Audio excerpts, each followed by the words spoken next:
Olá, eu sou o Fernando Rocha e esse é o Na Medida do Possível, ou quase, um não manual sobre a vida saudável. Não manual porque a gente, felizmente, não tem manual.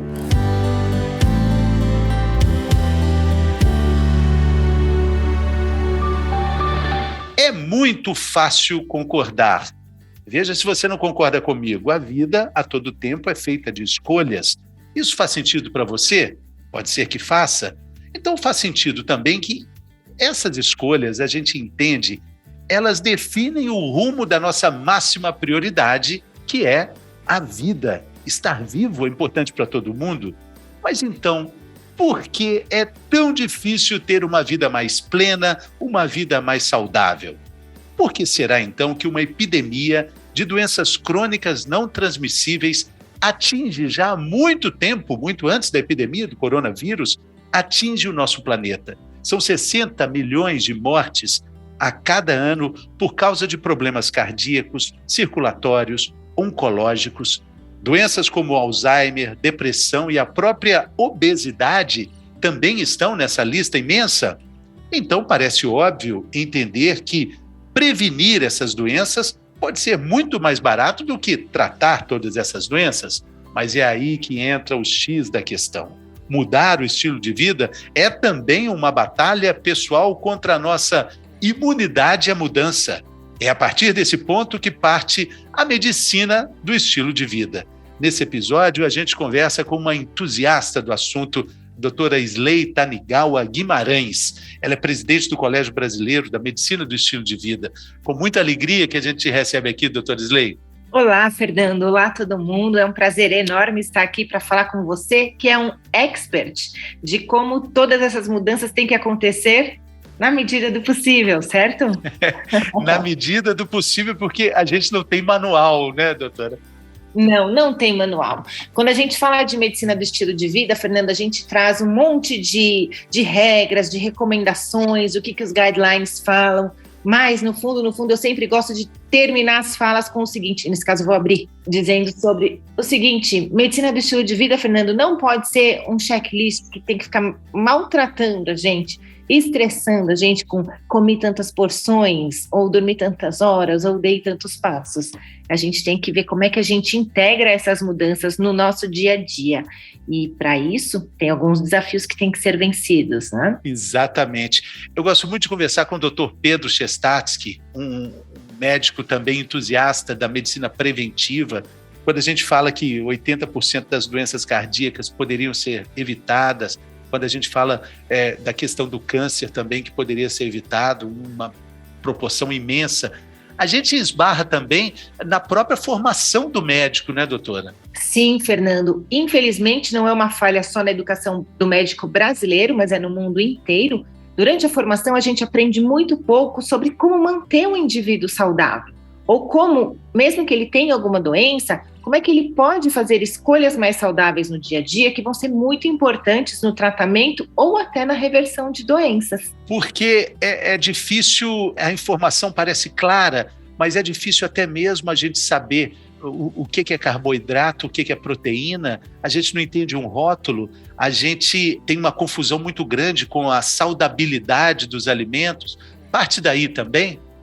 E essa confusão toda, que tem uma hora que a manteiga é boa, outra hora a manteiga é ruim, ou óleo de coco, que primeiro todo mundo recomenda e depois eles veem que na verdade não é saudável.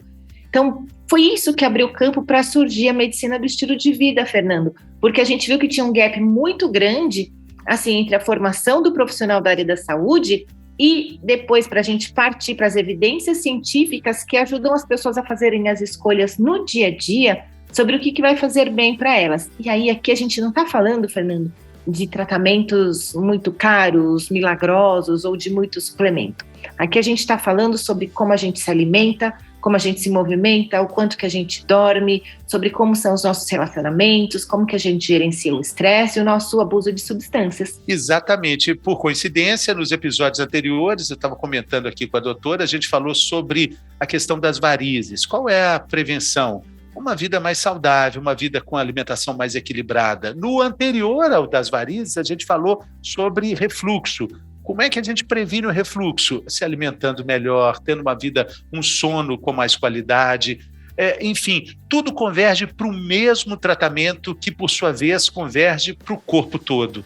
É muito simples pensar nisso, mas é também muito difícil colocar em prática. Parece que a gente tem que mudar todos os hábitos, parece que a gente tem que deixar de sair, de tomar uma cervejinha, parece que a gente tem que abrir mão de muitas coisas, doutora. Na verdade, não, tudo está no equilíbrio. O problema é que a gente tem vivido grande parte do tempo com o pé na jaca, né, Fernando? E quanto que a pandemia acabou agravando muito o estilo de vida da maior parte das pessoas. Tem algumas exceções que falam que nossa, eu comecei a me alimentar em casa, comecei a comer mais saudável, emagreci, tive mais tempo para me exercitar. Tem esses casos também.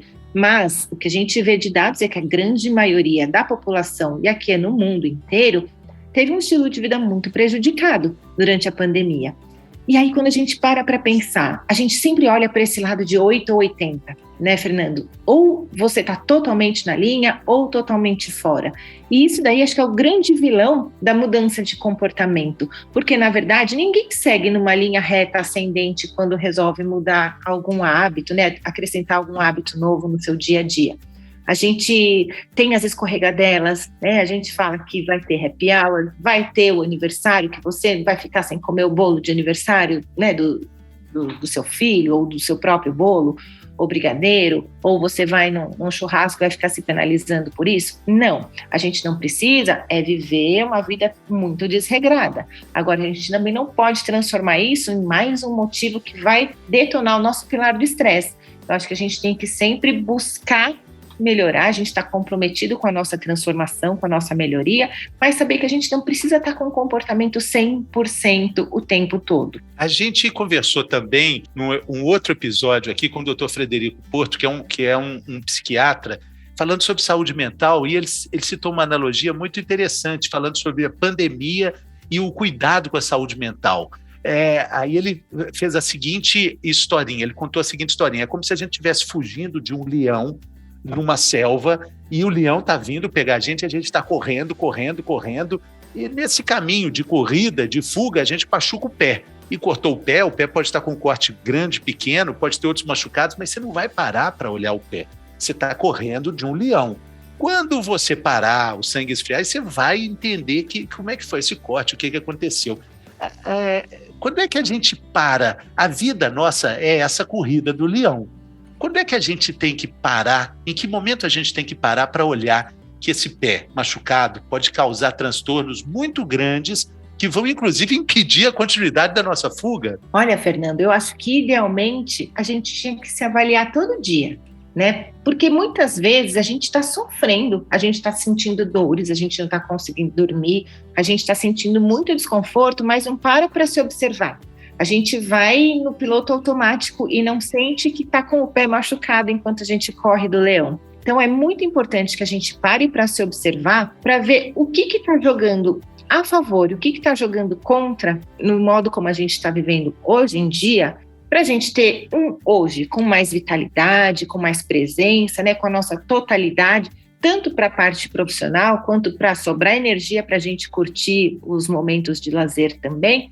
Mas pensando lá na frente, não é aquela frase assim, quem que você vai querer ser quando você envelhecer? Porque a gente está ganhando muitos anos de vida a mais. Mas e aí? Como é que a gente vai estar para viver todos esses anos? E aqui não é a gente falar só de anos a mais vividos, mas o que a gente vai fazer? O que a gente vai construir? O que a gente vai viver?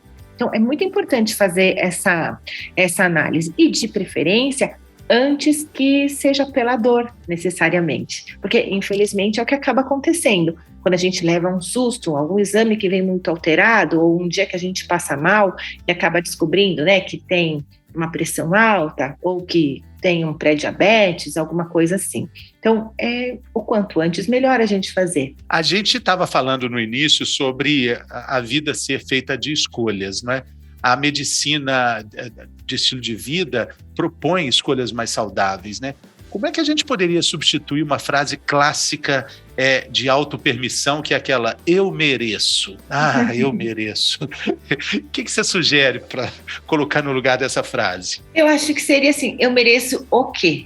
né? Eu mereço um alívio imediato, uma sensação de prazer imediata, que vai ser fugaz, que vai ser passageira e que pode me causar malefícios, ou eu mereço, né, uma vida com menos cansaço, uma vida com mais disposição, ou uma velhice mais bem disposta, com mais autonomia.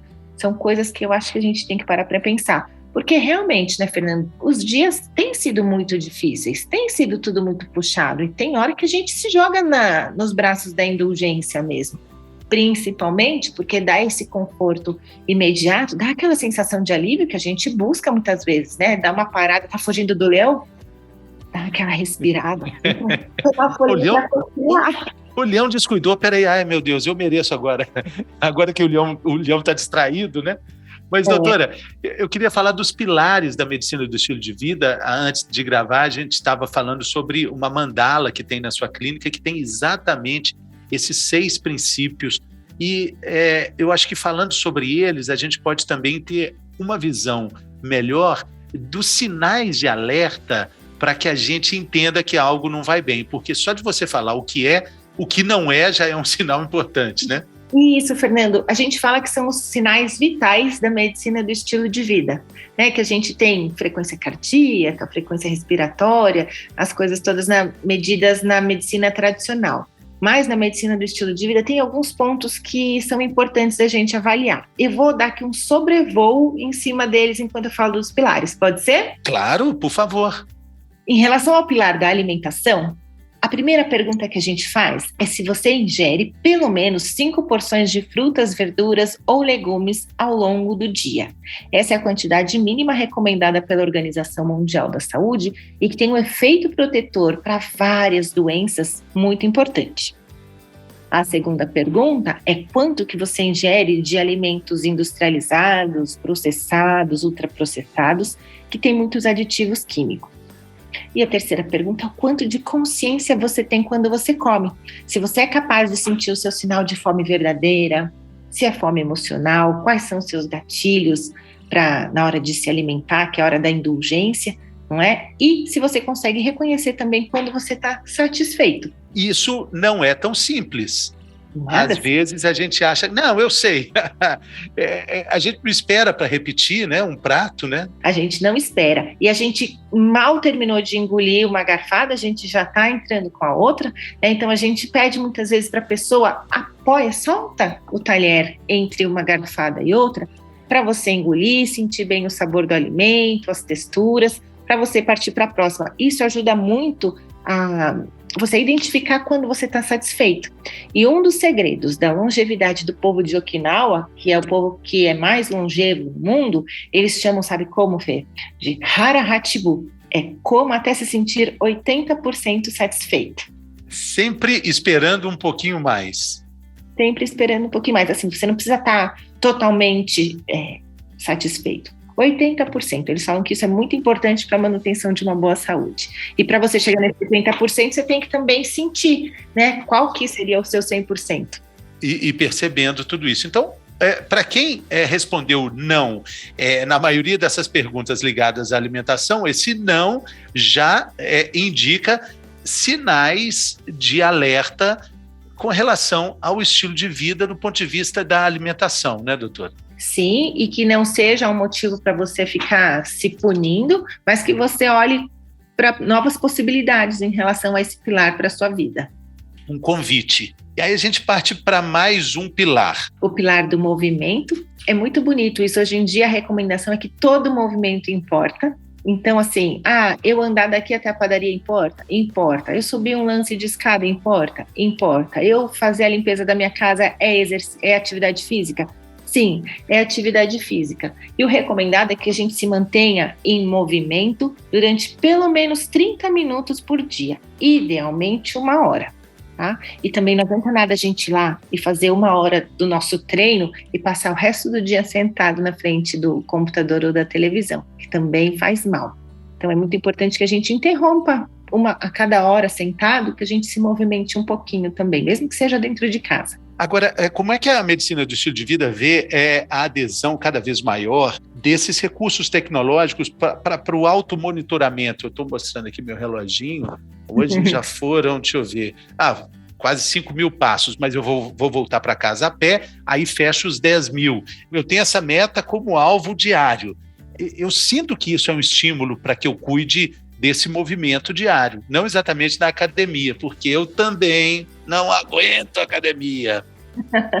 Fernando, eu gosto muito, principalmente no começo dos processos, quando a pessoa ainda não tem muita percepção do quanto que se movimenta ou quanto que dorme. Então, esses aparelhos que fazem, que monitoram, né, frequência cardíaca, passos, horas de sono e qualidade do sono, eu gosto bastante. Mas desde que ele seja usado assim como um apoio, um suporte, não como o seu senhor e você escravo dele, assim, de um modo que você fique sofrendo por conta disso. Porque tem gente que sofre por conta desses aparelhos, viu?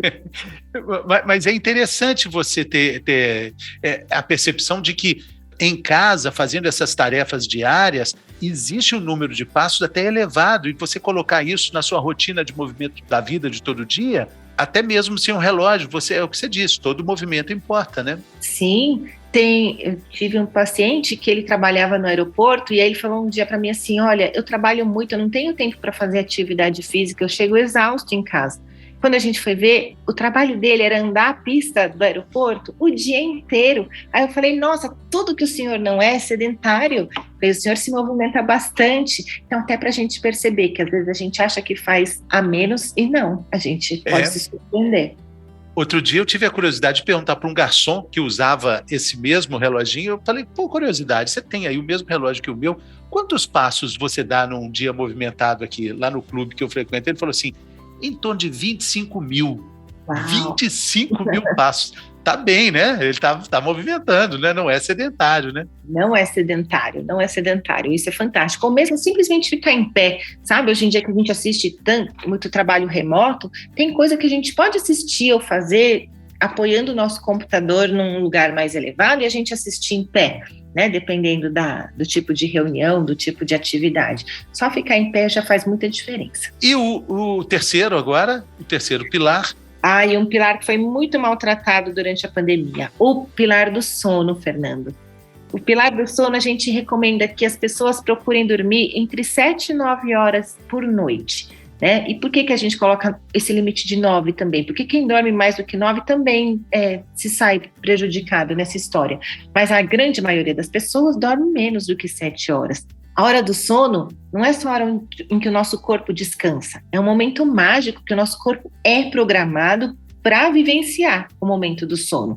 O corpo descansa, mas também a nossa mente funciona maravilhosamente para reorganizar informações, então é importante para o aprendizado, para a memória, para proteger a gente contra a demência lá na frente, para a manutenção do nosso bom humor e até para o apetite, sabe, Fernando? É muito importante a gente dormir bem, porque os hormônios que regulam a nossa fome e saciedade também são muito regulados pelo nosso sono, então isso é muito importante. A gente subestima muito a qualidade do nosso sono, né? Estava conversando com um cardiologista sobre a apneia do sono, né?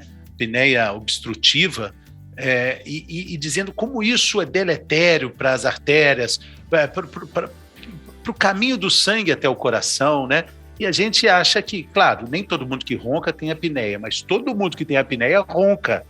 E isso, a longo prazo, vai causando problemas não só na qualidade do sono, mas na qualidade do organismo como um todo, né, doutora? Sim, para a saúde cardiovascular é muito, muito importante. A gente tem grandes riscos, tanta gente que hoje em dia tem hipertensão muitas vezes e ao regular o sono já consegue parar de tomar remédio para pressão.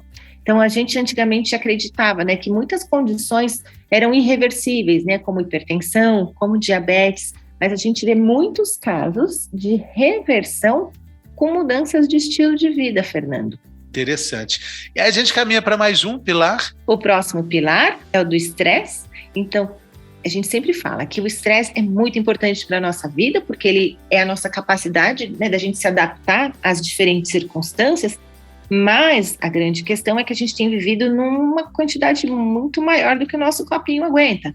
não é? E aí a gente começa a ter irritabilidade, fica cansado e a gente pode até caminhar para um burnout se for relacionado ao trabalho. Então é muito importante a gente observar quando a gente está sentindo que está saindo fora do nosso centro, sabe? Porque se você for olhar assim, mas o que caracteriza o estresse? É um monte de coisa super inespecífica que acaba confundindo com diversas outras questões de saúde. Pode ter diarreia, pode ter dor de estômago, dor de cabeça, dor no corpo, insônia, alteração no humor, coisas que confundem muito.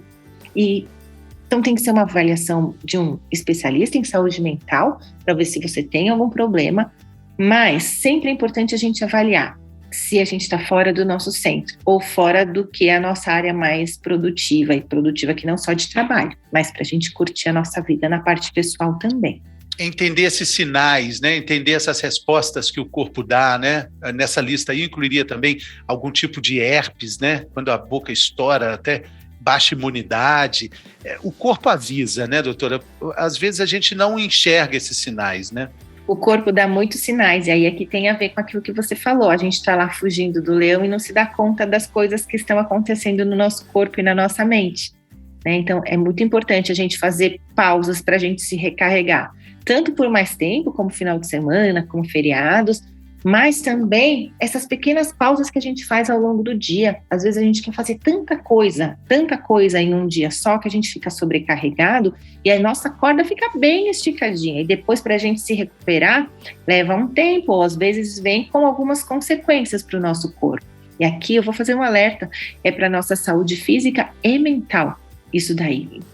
Então a gente tem que olhar com carinho para tudo isso. Sim, e aí a gente caminha para mais um pilar, mais uma ponta da mandala. A gente vai falar agora sobre o cigarro, né? Que tabaco, não preciso nem dizer, que a recomendação é tabaco zero.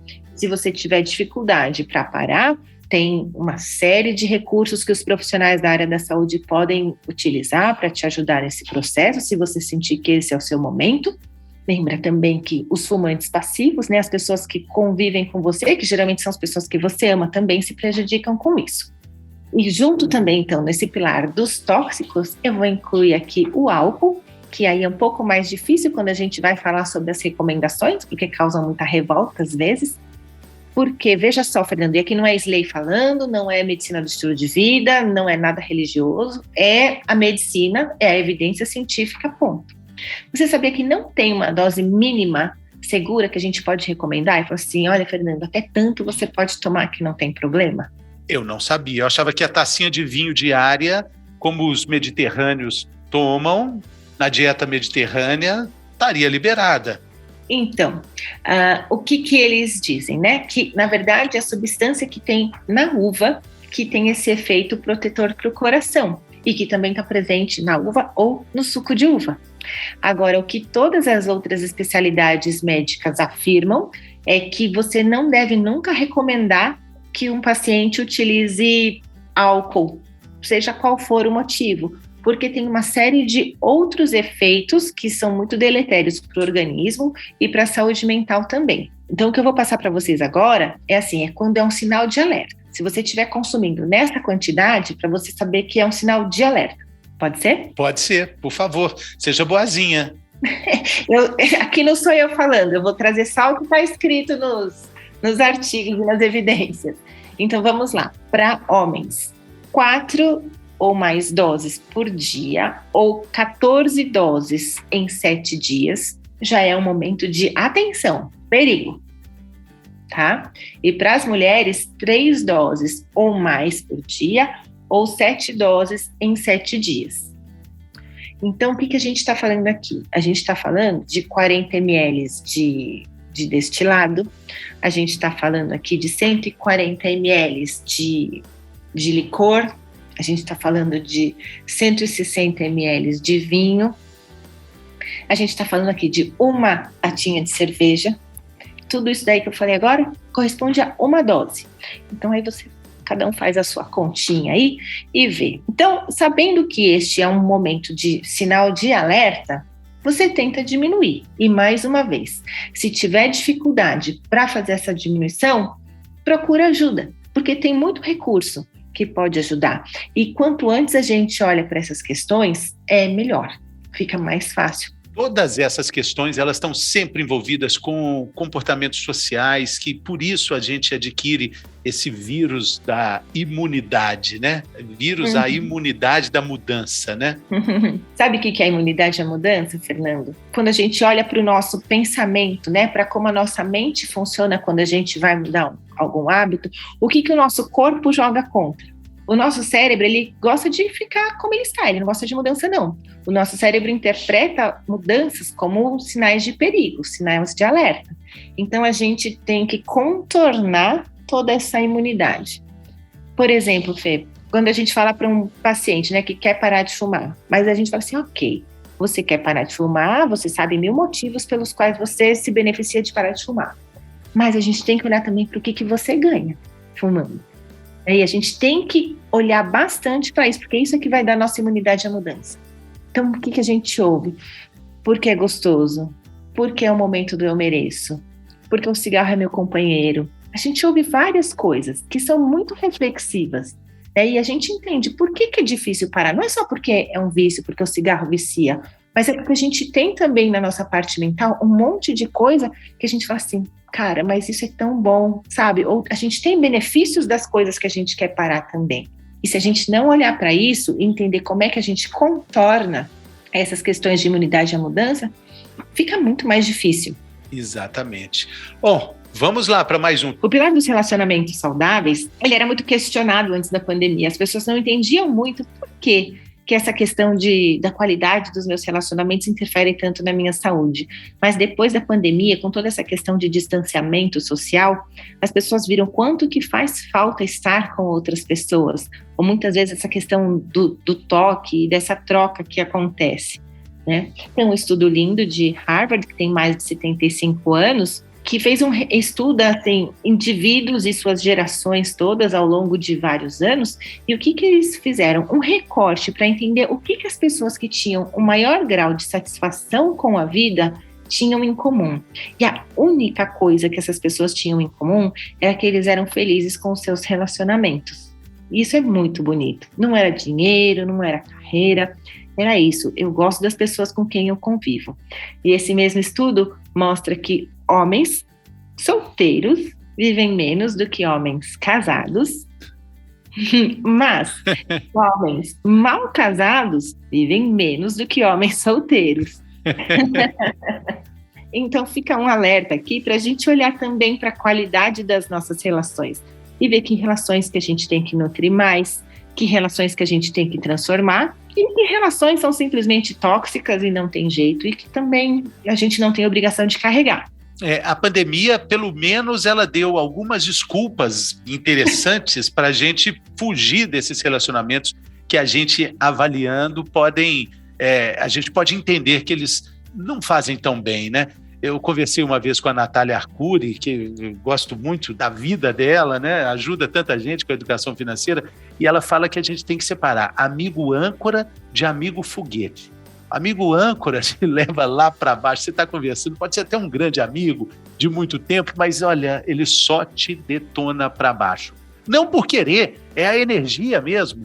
E aí, mas isso aconteceu com fulano, mas você tá, nossa, mas isso é ruim mesmo, nossa. E o foguete, que ao contrário, só te manda para cima. Eu acho que fazendo uma análise assim rápida, a gente não precisa nem perder muito tempo para entender quem é âncora e quem é foguete na nossa vida, né, doutora? E a gente escolhe o que a gente quer carregar, seja de relacionamentos e seja de escolhas que a gente faz na vida também, né? A gente não tem nada escrito ali na pedra, a gente pode se transformar, tenhamos a idade que tivermos. O médico que cuida disso, ele vai colocar todos esses parâmetros na vida e nas condições de cada paciente. Por isso ela é tão particularizada, o tratamento dela é tão único, porque cada um tem algum aspecto para falar desses 6 princípios aqui. Sim, quando a gente faz a consulta médica de estilo de vida, a gente tem toda a parte de uma consulta médica normal, mas aí a gente também faz uma avaliação do estilo de vida desse indivíduo. E aí, imagina,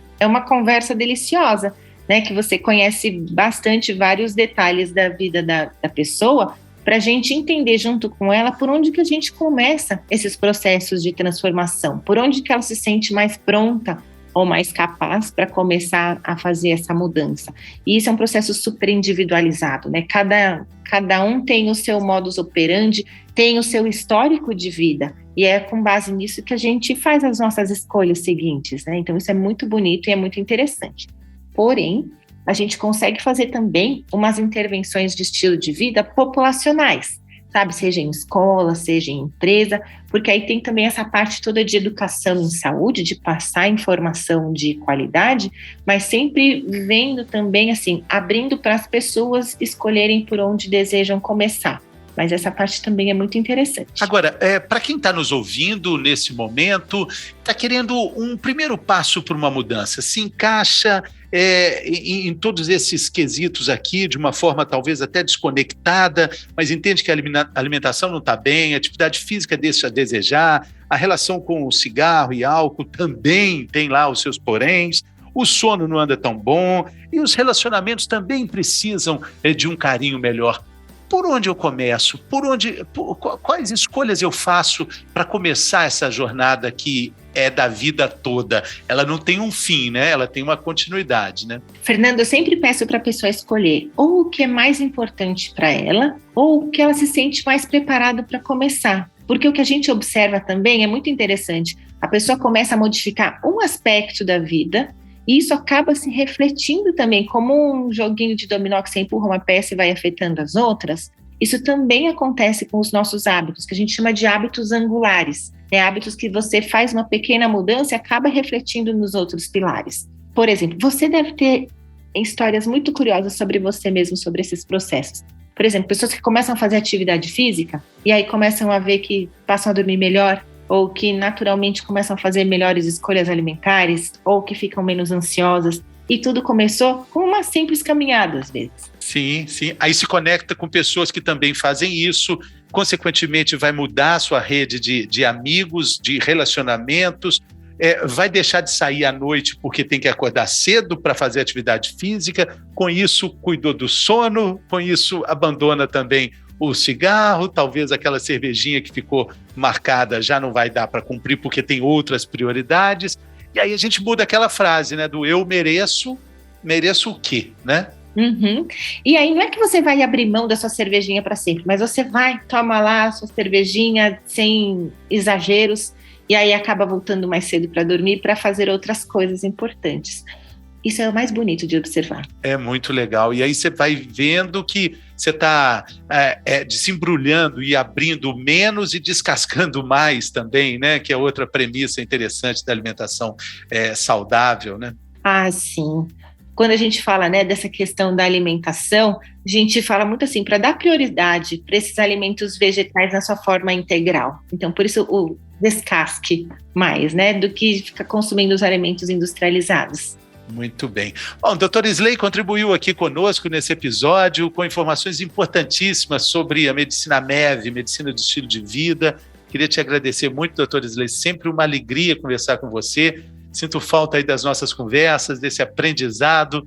Em outro episódio a gente fala sobre como cultivar melhor esses hábitos. Quero muito ter você de novo aqui conosco, tá? Muito obrigado. Obrigada, Fernando. Um beijo grande. Valeu, pessoal. Até a próxima semana.